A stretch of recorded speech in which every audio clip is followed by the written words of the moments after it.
Hello friends, welcome to my channel toppers spare. और आज start करने जा रहा हूँ कन्वर्जेंस एंड डाइवर्जेंस।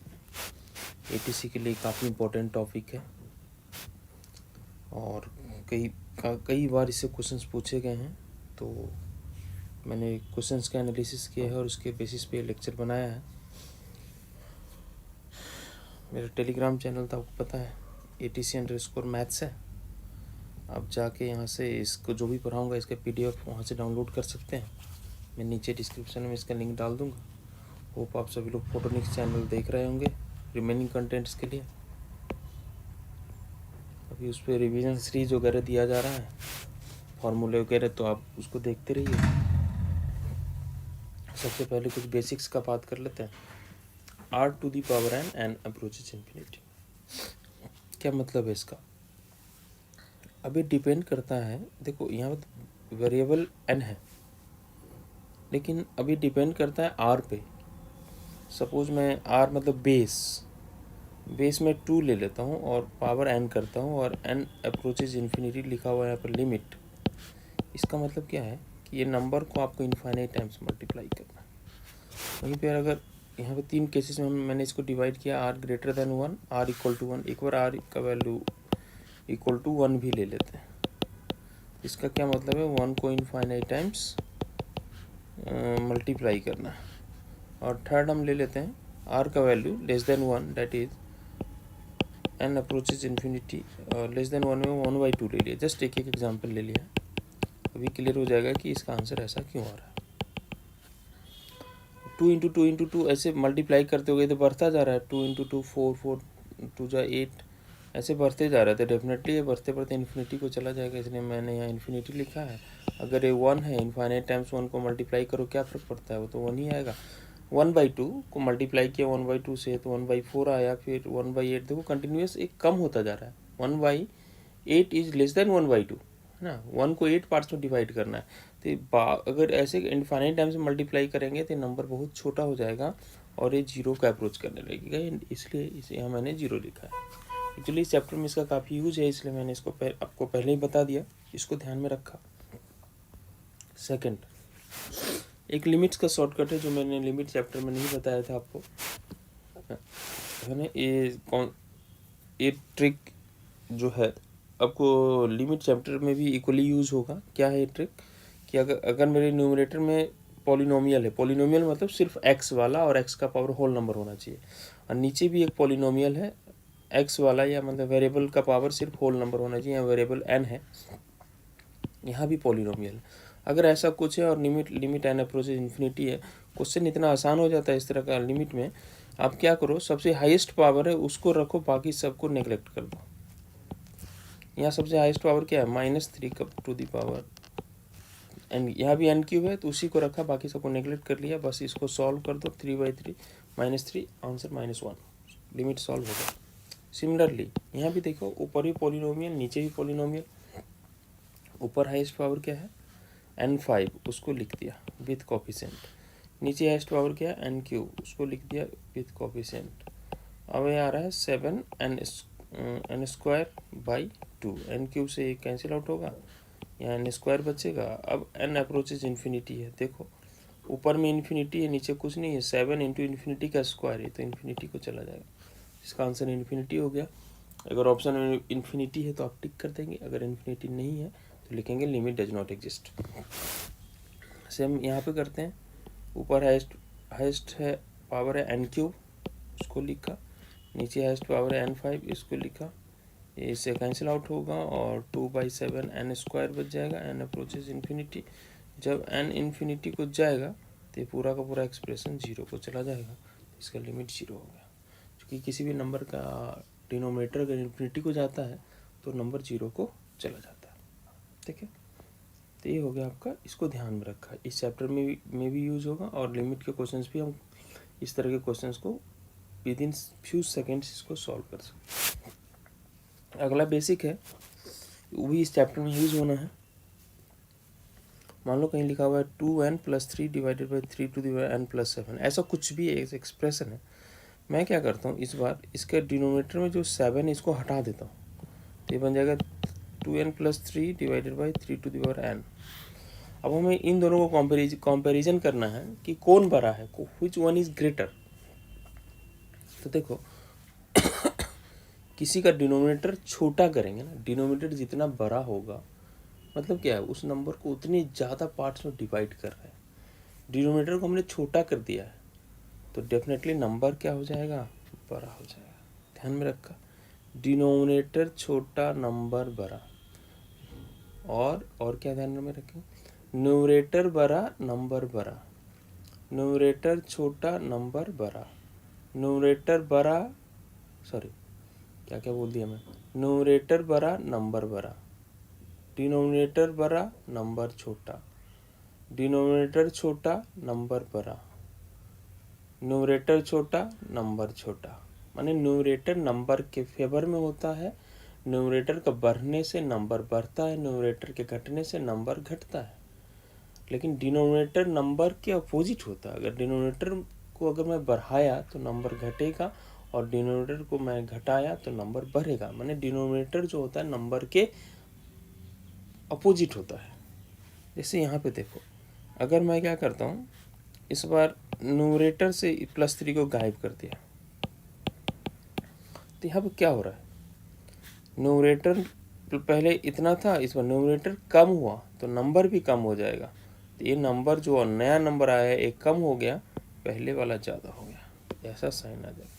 अब यहाँ पर मैं क्या करता हूँ, 2n-3 डिवाइडेड बाई 3n, मैंने -7 हटा दिया। इस बार न्यूमरेटर क्या हुआ है, न्यूमरेटर बढ़ा या घटा है, -7, पहले 3n-7 था, अब 3n। डेफिनेटली ए इससे बढ़ा है, डिनोमिनेटर क्या हो गया, बढ़ गया। डिनोमिनेटर का बढ़ने से नंबर क्या होगा, उल्टा कम हो जाएगा, और ये नंबर जो है एक कम हो गया। ये new number is less than the previous one. अब यहाँ पे देखिए मैं क्या करता हूँ, न्यूमरेटर में जो -3 है उसको हटा दिया। अब देखो इस बार क्या हुआ, ये न्यूमरेटर और ये न्यूमरेटर, ये नया वाला न्यूमरेटर इस न्यूमरेटर से ज़्यादा है ना। मैं ये पहले -3 था, अब इसमें -3 नहीं हो रहा है, तो किसी में -3 करो और -3 मत करो, ये ज़्यादा है। तो न्यूमरेटर अगर बढ़ता है तो नंबर भी बढ़ता है, तो साइन इधर आ जाएगा, न्यू नंबर प्रीवियस से ग्रेटर हो गया। इसको हम यूज़ करेंगे आगे। चलिए आगे बढ़ जाते हैं, नेक्स्ट बेसिक। अब हम इस चैप्टर का नाम है कन्वर्जेंस एंड डाइवर्जेंस। तो कोई भी सीरीज़ कन्वर्जेंट है या डाइवर्जेंट है, इसका क्या मतलब है। कोई सीरीज़ अगर कन्वर्जेंट है इसका मतलब है कि वो या तो जीरो या किसी फाइनाइट नंबर को अप्रोच करेगा, और कोई भी सीरीज़ डाइवर्जेंट है मतलब वो इन्फिनिटी को अप्रोच करेगा। ठीक है, एक और बात बता दें, इसको आगे मैं यूज़ करने वाला हूँ, इसलिए जस्ट कुछ ऐसे कहानी बना रहा हूँ मैं। डाइवर्जेंट मेरे ख्याल से मैं उसको अच्छा मानता हूँ, divergent is good while convergent is bad.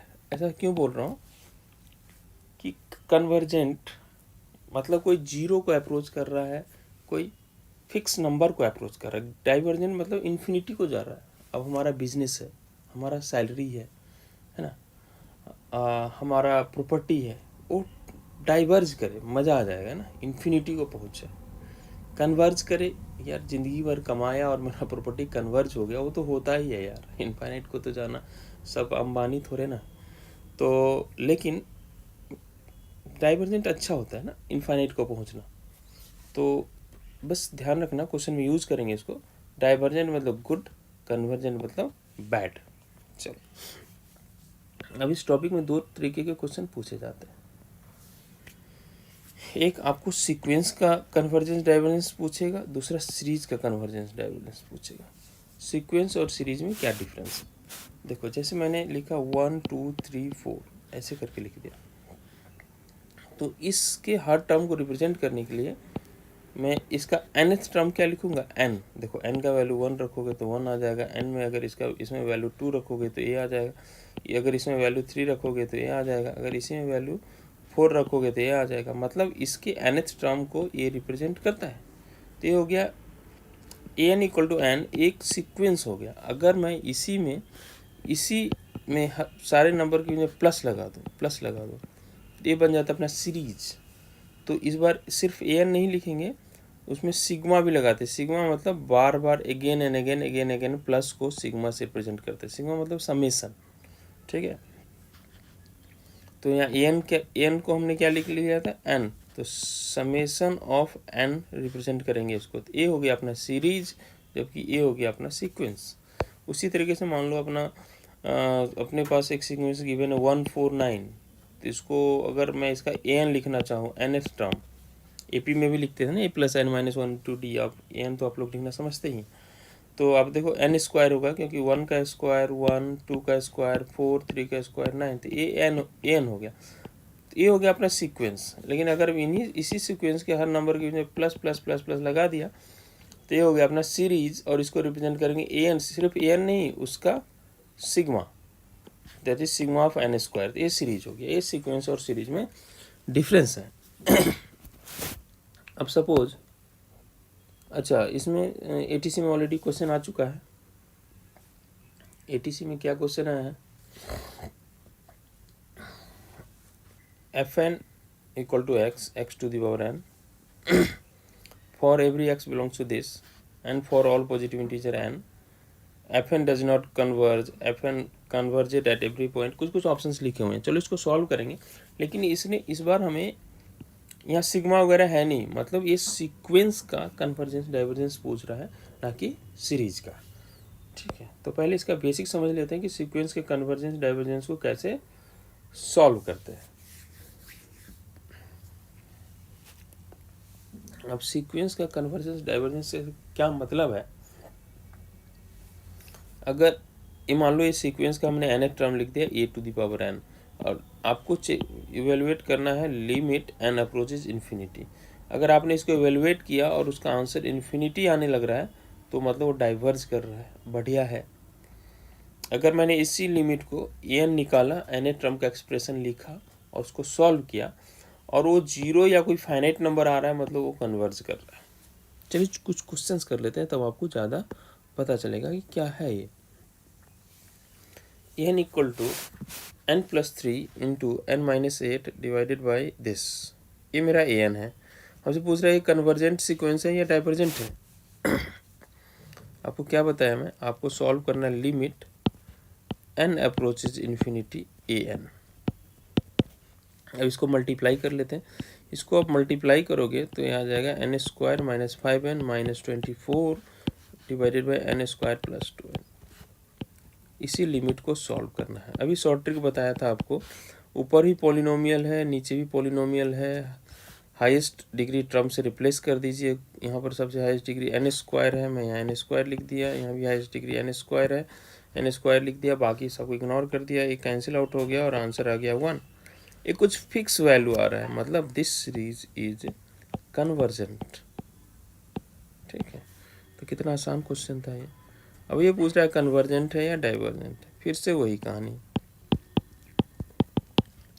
A N है ना, वीडियो पॉज करके खुद से सॉल्व करके देखो, n cube plus 5 divided by n square, फिर से ऊपर ही पॉलिनोमियल नीचे ही पॉलिनोमियल, ऊपर एन क्यूब नीचे एन स्क्वायर, ये कैंसिल आउट होगा, ऊपर एन बच जाएगा, एन अप्रोचेज इन्फिनिटी, तो यहाँ आंसर चला जाएगा आपको इन्फिनिटी पे। तो this series is divergent series. Next is this, बोला ये कन्वर्जेंट है या डाइवर्जेंट है, फिर से वही सॉल्व करते हैं, वीडियो पॉज करके एक बार सॉल्व करके देख लो। अब एन इन्फिनिटी को क्या है, अब -1 टू द पावर एन के बारे में क्या जानते हैं। अगर -1 to the power even number होगा तो आंसर 1 आता है, -1 to the power odd number होगा तो आंसर -1 आता है। लेकिन यहाँ पे क्या है, इन्फिनिटी को तो कोई नहीं जानता इवन होगा या ऑड होगा, तो ये 1 भी हो सकता है या -1 हो सकता है, कुछ भी श्योर नहीं है, क्योंकि इन्फिनिटी कौन जानता है इवन है या ऑड है। तो हम यहाँ पर एग्री नहीं है 1 होगा या -1 है, तो ये क्या हो जाएगा, यहाँ पर कुछ फिक्स वैल्यू नहीं आ रहा है। So this series is divergent, this series is divergent.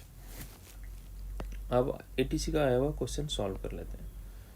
अभी एटीसी का क्वेश्चन देख लो, एफ एन एक्स जो है, जिसको मैं ए एन बोल रहा था, उसको यहाँ पे जिन्होंने fn बोल दिया और x to the power n, लेकिन उन्होंने x के लिए हमें पता है कि ये 0 to 1 में बिलोंग करता है। अब क्या होगा, फिर से हम क्या करेंगे, लिमिट n, वीडियो पॉज करके ट्राई कर लो। अब फिर से वही किया, अब x to the power n। अभी हमने सबसे पहले ऊपर ही बेसिक पढ़ा था, सबसे स्टार्टिंग में ही क्या पढ़ा था कि r to the power n है, तो डिपेंड करता है r कैसा है उस पर वैल्यू इन्फिनिटी 1 या 0 को जाएगा। ठीक है, वैसा ही कुछ है यहाँ पे। तो देखो यहाँ पे मेरा r to the power n की जगह x है, तो x है क्या, 0 और 1 के बीच में है। तो मेरा अगर हम उसको यूज करें तो x 2 हो जाएगा, x इज लेस देन 1 कर लेते हैं एक बार, लेस देन 1 0 से बड़ा। तो इसमें जब वो लेस देन 1 होता है नंबर घटता है, और अगर उसका पावर इन्फिनिटी करेंगे तो 0 को चला जाएगा। एक पॉइंट बस रह गया, x इक्वल टू 1 होगा, तो 1 का पावर कितना भी करो वो 1 आ जाएगा। मतलब ये आ रहा है 0, सारे पॉइंट पे 0 आ रहा है एक्सेप्ट 1 पे 1 आ रहा है। ठीक है, तो अब ऑप्शंस पढ़ लेते हैं। fn does not converged at any point, ये तो बिल्कुल गलत है। fn second option, converges at every point but does not converges uniformly. हाँ ये सही लग रहा है, सारे पॉइंट पे कन्वर्ज किया है, इस सेम वैल्यू दिया है, सिर्फ एक जगह गड़बड़ है ना, एक जगह 1 दिया है। तो दोनों पॉइंट पे फिक्स वैल्यू है ना, हम श्योर हो सकते हैं किस पॉइंट पे क्या फिक्स वैल्यू आ रहा है ना इस सीक्वेंस का, लेकिन इन्फॉर्म नहीं है। fn converged at some points but does not converged at some other points, एस दे दिया, मतलब एक ही पॉइंट है यार, प्लूरल नहीं हो, है ना, तो ये भी सही नहीं है। fn कन्वर्जेज यूनिफॉर्मली, यूनिफॉर्म भी नहीं है, so option number B is correct. चलो अब अभी तक हम लोगों ने सीक्वेंस के कन्वर्जेंस एंड डाइवर्जेंस का बात किया है। अब हम लोग सीरीज के कन्वर्जेंस और डाइवर्जेंस का बात कर लेते हैं।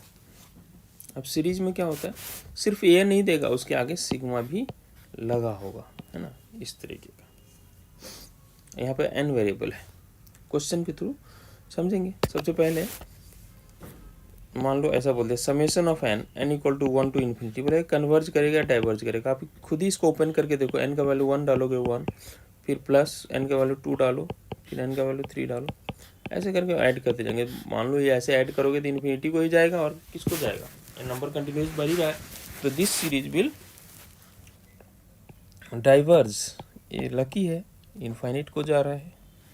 अगर मैं वही बोल दूँ sigma n equal to 1 to n infinity और n स्क्वायर बोल दो, तो n का वैल्यू 1 रखो, n का वैल्यू 2 रखो, n का वैल्यू 3 रखो, इस तरह से रखते जाओ, तो ये सबको सम करोगे तो क्या आएगा, फिर से नंबर 1 का स्क्वायर 1, 2 का स्क्वायर 4, 3 का स्क्वायर 9, ये सब सम करते करते बढ़ता जा रहा है, तो फिर से ये इन्फिनिटी को पहुंच जाएगा, तो डाइवर्ज करेगा। तो ये सिंपल क्वेश्चंस थे,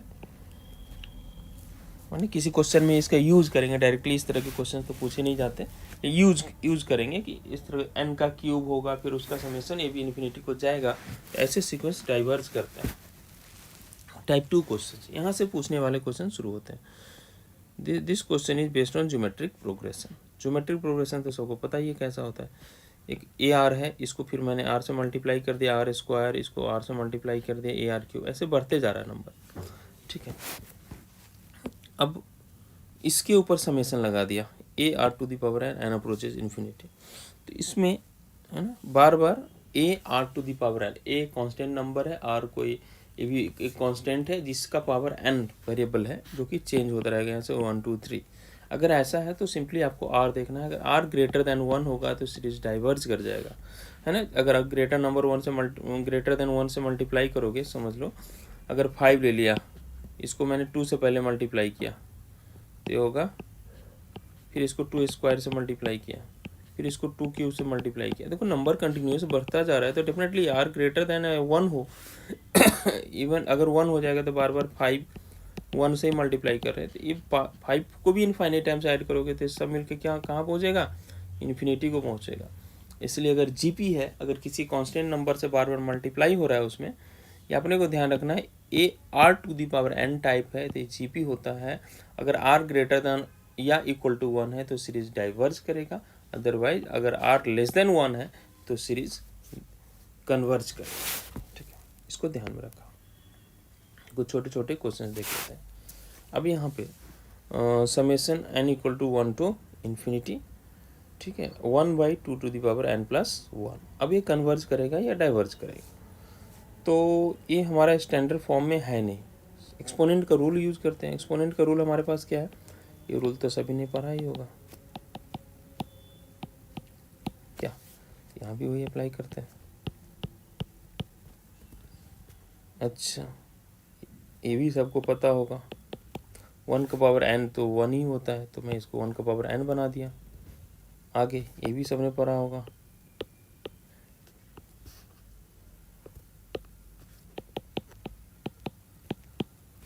वो भी रूल अप्लाई कर देते हैं यहाँ पे। 1/2 तो इधर आ गया, और 1/2 होल पावर n है ना, 1 का पावर n, 2 का पावर n, तो 1/2 होल पावर n, इस रूल को यूज़ कर लिया। और यहाँ पे सिग्मा था, यहाँ भी सिग्मा था, n equal to 1 to infinity. अब देखो उस फॉर्म का आ गया ये a r to the power n sigma. बोलोगे इस क्वेश्चन में क्यों, मेरे दिमाग में क्यों आएगा ऐसा करना?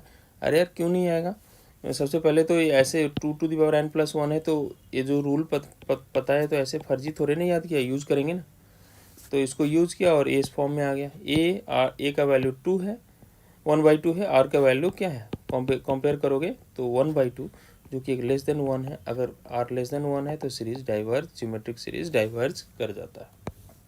नेक्स्ट, ये क्वेश्चन को अच्छे से कर देते हैं पहले। 7/11 3 to the power n minus 1। अब ऐसा है, अभी सीरीज में फिर भी कुछ नहीं दिख रहा है, चलो एक्सपोनेंट रूल अप्लाई करते हैं। सबसे पहला रूल आपको यूज़ करना है, ए का power m minus n is a का power m divided by a to the power n। तो यहाँ पर 3 to the power n minus 1 को क्या लिख लोगे? 3 to the power n divided by 3 to the power 1, इसी रूल को यूज़ करके। अब 7/11 टू दी पावर n, एक और एक्सपोनेंट का rule, a to the power m into b to the power n। अगर दोनों का पावर सेम है तो एक जगह मल्टीप्लाई करके उसका पावर m लिख सकते हैं। यहाँ पर देखो 3 का पावर n है और 7/11 का पावर m है, तो इस सेम रूल अप्लाई करते हैं और ये हो जाएगा सिग्मा। और लिमिट नहीं लिख रहा मैं, r equal to 1 to infinity, वो अंडरस्टूड है कि वो होगा ही। ये हो गया 3 into 7/11 to the power n, है ना, यहाँ पर पावर n, यहाँ भी पावर n, सिग्मा 1/3। ये कितना आ गया? 21/11 टू दी पावर n। अब इसको कंपेयर करो a r to the power n से। A is 1/3, r is 21/11 which is greater than 1, मतलब ये सीरीज जो है वो डाइवर्ज करेगा। दिस सीरीज इज डाइवर्जिंग, क्योंकि आर ग्रेटर देन 1 आ गया। नेक्स्ट क्वेश्चन देखते हैं। यहाँ भी बैठे क्यों रहे, चलो रूल अप्लाई कर लेते हैं एक्सपोनेंट का। n minus 1, a to the power m minus a to the power n लगेगा, ये बाई 4 हो जाएगा, ये ऊपर चला जाएगा।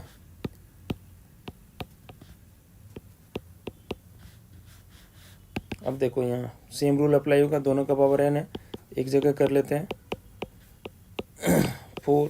इसको कंपेयर करोगे a r to the power n से, r is 3/4, again less than 1।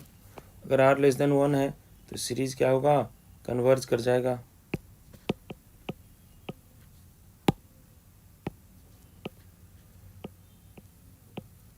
तो ज्योमेट्रिक सीरीज में अगर r लेस देन 1 है तो सीरीज कन्वर्ज कर जाएगा, अगर वो ग्रेटर देन 1 है तो डाइवर्ज करेगा।